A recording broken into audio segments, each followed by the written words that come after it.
Thanks for joining me today. This is Gary Zacharias. You're listening to the Apologist Bookshelf. I'm back for another look at a book by Douglas Connolly. It's called Amazing Discoveries That Unlock the Bible, a Visual Experience. And that's exactly what it is. It's got running commentary, but it's got some wonderful pictures of places in the Bible and maps. And I know I've done something on this before, but if you'll allow me, I'm going to go back and I'll try not to, recapitulate everything I did before, but I would like to start again on the book and just go through it in chronological order here of what they've found. And I hope you find that useful. I'm a real fan of history and I love archaeology, and this book has a lot of good material in here. It starts out talking about the story of Noah and the ark, and said that flood story, is that just in the Bible alone? But a British explorer some time ago found a story. He was in the British Museum looking through some clay tablets, and he came across a passage. He was translating. It ended up to be a flood story, just like the biblical account. And he found all sorts of tablets, and it's called the Epic of Gilgamesh. And you can find it. It's all over the place. It's online. But he was apparently a real king. And how kings are, they spread stories about themselves, so undoubtedly some of it wasn't true, but legends grew up and became one of the great epics. So does the Babylonian epic give us a better account of the flood than the Bible? This book says no. It's a corrupted memory of the actual flood. They've got all sorts of flood stories. It said something like 200 flood legends have been found in cultures all over the world, and they're so numerous. And they're from such different cultures, widely separated in time and location, they couldn't have been copied from each other. And the legends were recorded way before missionaries brought them any information about the Bible. One person says in 95% of these flood legends, the flood was worldwide. In 88% of these stories, one family was chosen to survive. In 70% of the stories, they used a boat or a raft. In 67%, animals were saved. In 66%, the flood was due to human sin and wickedness. And in 57% of these stories, the boat came to rest on a mountain. Not bad, huh? So if anybody ever says, oh, come on, flood story, they're all over the place. Now, it doesn't necessarily mean it's true, but I just find that fascinating that we've got these flood stories all sorts of places. How about the land of Ur? Remember the ancient city of Ur? Abraham was told, leave the city and go to a new land. Well, they've uncovered all sorts of things, hundreds of tombs there. And they found what they called the tombs of the kings. And they had treasures that were buried for 4,500 years. Can you imagine that? What would that be like, to find things that hadn't seen the light of day for 4,500 years? And it was a great culture. So that's interesting. Now, that's just one of a lot of things that they've uncovered recently. I'll keep moving on this. What about sign of Sodom and Gomorrah? Right. So there's a question. The Bible says that in the days of Abraham, there was an alliance of some cities, and the two of those cities were destroyed by a spectacular storm. We read about that, don't we, in Genesis 19? Fire and burning sulfur. Well, many scholars, as you can imagine, concluded that story was a myth or maybe an exaggeration of some minor event. But they did some excavations in the 1960s, 1970s on the east side of the Dead Sea, and they found the ruins of an extensive, big, fortified city. And what caught the attention of the excavators was a layer of ash. And we're not talking about a layer of ash like, a couple of inches. It was 7 feet thick. And some people think that may have been the city of Sodom. Okay, do we know that for sure? No, not necessarily. How about we have the story of the Exodus, the people leaving and getting out of Egypt and trying to make their way to the Promised Land. Well, why didn't they go the direct route? If you look at a map and you see where the children of Israel were in Egypt, why didn't they just scoot along the edge of the Mediterranean? Would have been a lot cooler, would have been a direct route to where they were trying to go. It'd be along the Mediterranean Sea. But God instead tells Moses, take your people by this long southern path, and they end up going through this wilderness forever. And some people scratch their heads saying that doesn't make any sense. But an Israeli archaeologist discovered a military outpost in the Gaza Strip that was constructed during one of the Pharaoh's reigns. And the Egyptians had built, apparently, fortresses all along this northern route. Well, guess what? If you take your people out of Egypt and march them along that road, you're going to be fighting every step of the way. And I guess the idea was that the people really were not prepared to have this kind of war going on. So that was a protection to have them go a different way. I think I may have mentioned this on a previous podcast, but they've come across a stele, which is a big granite memorial, and it's the earliest reference to Israel as a nation outside the Bible. It's called Meneptah's stele, and they found it in 1896 in a tomb, or I guess a temple of one of the pharaohs, and it describes all of his military accomplishments. You know, these pharaohs, boy, did they love to brag. And it mentioned Israel. And here's what it says. Israel is laid waste. His seed is not. Canaan has been plundered. Okay, so that's independent evidence that Israel was recognized as early as 1200 BC, which is what they're dating this stele to. They were a separate people, right in a definite place, exactly the way the Bible described them. Okay, so I hope you find that interesting as well. You can look it up and see pictures of that too. Then there were the Amarna letters. They found letters, diplomatic letters written by Canaanite rulers, sending these letters back to the Egyptian pharaoh. And basically they're saying, oh my goodness, we're being attacked by a bunch of roving bands of outsiders. And they called them the Habiru, Habiru. Were they the Hebrews? Well, maybe. But some disagree, claiming the letters are dated at a different time from when the Israelites were there. But maybe. I think that's great to think about. Okay, let's keep moving. How about, I'm just flipping through the book here. Got stuff about the different gods and goddesses. Oh, the Hittites. The Bible talks about the Hittites 47 times, but nobody could find the city or where they were.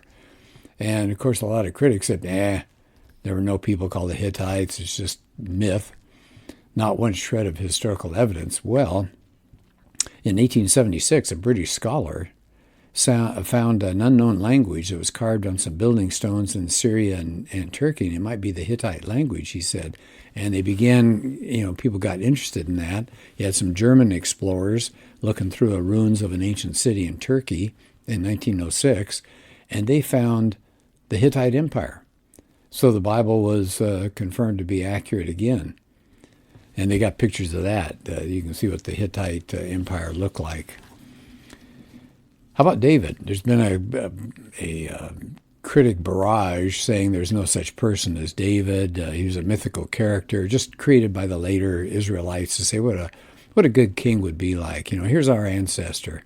And there were doubts that because they didn't find any record of David outside the Bible. But in 1993, they found a stone slab, Tel Dan, D-A-N, slab, and it's black basalt. Okay, and they found it up there, and it exalts this king of a land that was a little bit north and east of Israel, and another bragger. But what makes it interesting is it references the house of David. And so there you do have actual reference to a David. Then there are the Philistines, some of the worst enemies Israel had to face. And they show you here pictures of what they've uncovered from some of the cities, especially Ekron. And it said it had never been found before, but had been mentioned all over the place in the Bible. And finally, in the 1980s, they came across a huge mound, and they dug, and that was the buried city of Ekron. Cool stuff. Kings are named and all sorts of things. Solomon's temple, do we want to talk about that? Says the temple treasures have disappeared, unfortunately. That would be, wouldn't that be cool to find the Ark of the Covenant? Wow. So let's skip past some of the temple information. Oh, I like this. This is interesting. It says they found in Solomon's time fortified gates at Megiddo and Gezer. They're made up of a series of rooms, and each was lined with benches where the city's business was transacted. And they said, we see that all through the Bible. It talks about Boaz there at the edge of the city, and Ruth. Lot is sitting at the gate of Sodom in Genesis 19. Absalom, that's David's son, is out there helping, push his name. That's in 2 Samuel 15. So there's a lot of truth to that. Moabite stone that they uncovered starts off this way. So they found a stone. It says, I am Mesha, son of Chamos, king of Moab. And he was a ruler in Moab as a tribal kingdom that was east of the Dead Sea. And the northern kingdom of Israel had been kind of putting it under its thumb. And they had a big tax on these people. That was Omri and Ahab had put a heavy tax burden on Moab. But weaker kings came later, and he saw his chance to rebel, this Mesha. And he pushed Israel back. And he was so proud, he kicked them out of their country. And he had that inscribed on there, and it talks about rebelling against the king of Israel.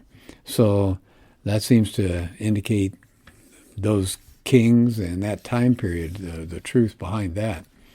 How about, keep moving here, stuff on scrolls. Oh, I like this. The city no one could find.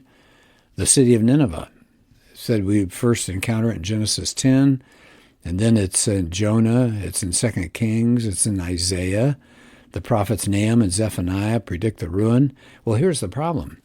For a long, long time, nobody could find Nineveh. Its destruction was so complete, it couldn't be found. It was like it was erased off the map. Serious explorers found key cities of the Assyrian Empire, but they couldn't find Nineveh until one man came on the scene, and his name was Henry Layard. And after some dead ends, he actually uncovered the ruins itself. He came across palaces and sculptures and libraries of clay tablets. And so we've got a lot of pictures of that in here as well. So one of the greatest discoveries may have been a large black stone. And the stone showed triumphs of an Assyrian named Shalmaneser III. And one carved picture said scholars just had their mouths dropped open because the caption said, tribute of Jehu, son of Omri. And it shows a person bowing down before an Assyrian emperor. It was either Jehu himself, that's a biblical king, or maybe an emissary. And so he's in the Bible. He may have been paying tribute to Assyria just to, keep out of my territory or, paying him off somehow. What to me is fascinating about this story about Henry Layard, who discovered Nineveh. He'd been digging and digging and digging all over the place for a long period of time. It was getting to be winter. The ground was cold. It was hard. They hadn't really found much of anything. So he said to his workers, they were all discouraged. They're about ready to, this is 1846, by the way. They're all about ready to quit. And he said, please, please, just one more day of work. And what did they find? That black obelisk with Jehu on it. So pretty cool stuff. There's war with Assyria. We know that. We found panels that the Assyrians had, kind of like a motion picture, right? You go through their panels that they carved showing the attacks that they did against places in Israel.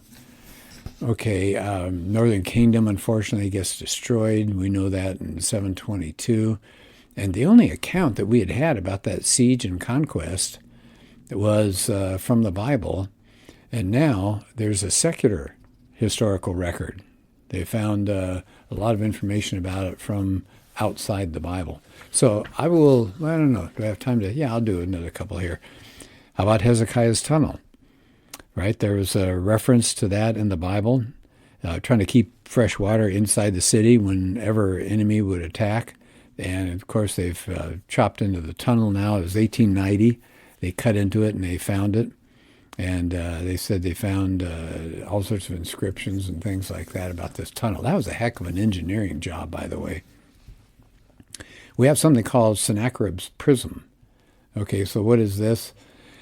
Well, it's a copy of what Sennacherib, the Assyrian, did, and it's a six-sided clay prism written in the cuneiform, and he put his spin on what was happening. He said, this is a quote from that king, Sennacherib, he said, hey, he shut up he shut up Hezekiah in Jerusalem like a bird in a cage. But notice that's all he says. He didn't say, and then I got him and I dragged him off. He said, I just put him in like he's in a cage. So there's no list of captured enemies, no descriptions of looting, just to acknowledge, basically, he came home empty-handed. Why? Well, that's that famous story that we encounter about that angel of the Lord sweeping through the Assyrian camp, and something like 185,000 men died. And, you can call that what you want. If you want a natural explanation, probably fever, a disease sweeping through the camp. But anyway, he left. But we've got the results there that he put on this clay. But I think it's fascinating. As big a deal as he was a king, he was telling the truth. He did shut up Hezekiah like a bird in a cage, but he never said, and then I defeated them and took the city. Wow. Okay, well, I think I'll stop at this point. That takes us up, I don't know, maybe halfway through the book. And again, I apologize if some of it is a repeat, but I did that podcast a long time ago. And so I like kind of giving you the big picture of what the author was covering here. And I just can't do it justice because they've got so many pictures in here and descriptions and artwork and maps. I'm a map nut too. Just give me a map and I'm happy. So it's got all this stuff that I think you might really enjoy. It's not actually that long. You can sit down and go through it with your family. Amazing discoveries that unlock the Bible. Good job on that. Okay, well, we'll do another podcast soon. Thanks for being part of this one.